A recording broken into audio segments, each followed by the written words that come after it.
مرحبا بكم. بالنسبة لأهم الأخبار التي تصدرت اليوم الصحف الهولندية وأهم ما جاء فيها: شاب داعية مغربي ولد في ألمانيا يبلغ من العمر 33 عاما، يعد مؤثرا على مواقع التواصل الاجتماعي حيث يتابعه أكثر من نصف مليون شخص.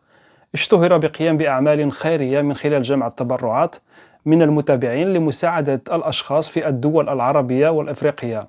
مع ذلك تم اعتقالها الأسبوع الماضي من قبل الشرطة الألمانية بتهمة استغلال المتابعين لجمع التبرعات، حيث اتضح أن 99% من الأموال التي جمعها كان يأخذها لنفسه ليعيش حياة فاخرة. وكانت الشرطة الألمانية تراقبه منذ فترة، حتى اكتشف مؤخرا أنه يخطط للهجرة والعيش والاستقرار في دبي. تلقت الشرطة مذكرة اعتقاله، حيث قامت الشرطة بمداهمة منزله. بعد التفتيش وجد أو عثرت على 5 ساعات من النوع الرولكس قيمتها تساوي آلاف من اليوروهات، إضافة إلى سيارة فاخرة من نوع BMW. صرحت الشرطة الألمانية بأن المبلغ المتوقع أن يكون هذا الشخص جمعه من أجل التبرعات قد يصل إلى نصف مليون يورو، بينما تم استخدام جزء صغير جدا في التبرعات أو في الأعمال الخيرية، وهذا المبلغ لا يتجاوز 5000 يورو. يعني الشخص جمع تقريبا 500 ألف يورو، فقط 5000 يورو قدمها في أمور خيرية. وهذا الشاب المعروف باسم عبد الحميد خدع الشباب في ألمانيا بتقديم نفسه كداعية محبا للخير، ولكن وفي الواقع كان يستغل المحسنين لجمع ثروة ويعيش حياة رفاهية. ننتقل إلى خبر آخر. أعلنت وزارة الدفاع الهولندية عن شراء 46 دبابة جديدة إلى جانب أجهزة الرادار وأنظمة الدفاع الجوي المتطورة، وذلك في إطار خطة الحكومة الهولندية لتعزيز قدرات الجيش. وفقا لوزير الدفاع، يأتي هذا القرار كجزء من استراتيجية التي تم الإعلان عليها خلال الأسابيع الماضية، والتي تهدف إلى تقوية الجيش الهولندي وتحسين جاهزيته. تم تخصيص ميزانية قدرت ب 2.5 مليار يورو لتمويل هذه الصفقات، في خطوة تعتبر الأساسية لتعزيز الدفاع الوطني في ظل التحديات الأمنية الحالية.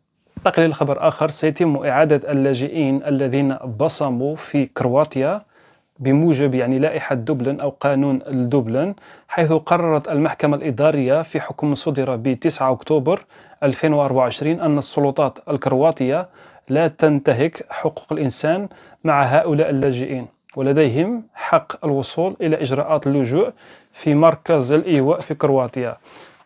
كان يأتون أشخاص قاموا ببصم في كرواتيا، بعدها يأتون إلى هولندا لطلب اللجوء.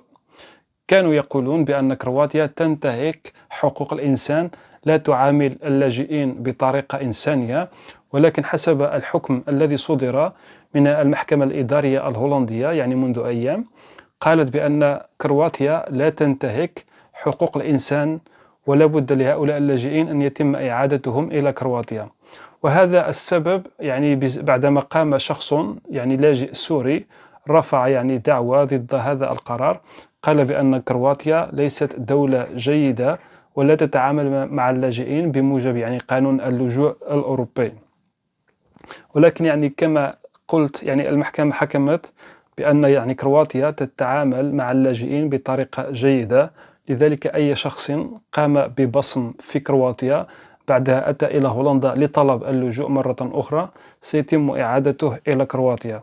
وهذا هو الحكم النهائي بعدما رفع هذا الشخص دعوى ضد قرار ترحيله إلى كرواتيا. لننتقل إلى خبر آخر. البارحة تم اعتداء على حارس أمن في وجهه، ضرب في وجهه من قبل طالب اللجوء في مركز استقبال اللاجئين في بودل، وأصيب هذا الموظف في جروح في وجهه وأعرب عن صدمته الشديدة.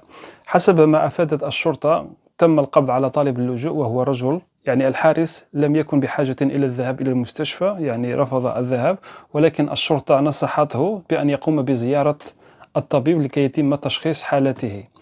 وفقا لما ذكره المتحدث باسم الشرطة، كان هناك نقاش بين هذا اللاجئ وأيضا هذا الحارس الأمن، حارس أمن هذا المركز اللاجئين. دخلوا في نقاش ومشادات كلامية، بعدها تطورت إلى شجار، وقام هذا اللاجئ بضرب هذا الحارس على وجهه، وبعدها يعني قامت الشرطة باعتقاله، وسيتم يعني استجوابه قريبا. هذه أهم الأخبار التي تصدرت اليوم الصحف الهولندية. شكرا لكم على المشاهدة، أتمنى لكم ليلة سعيدة والسلام عليكم.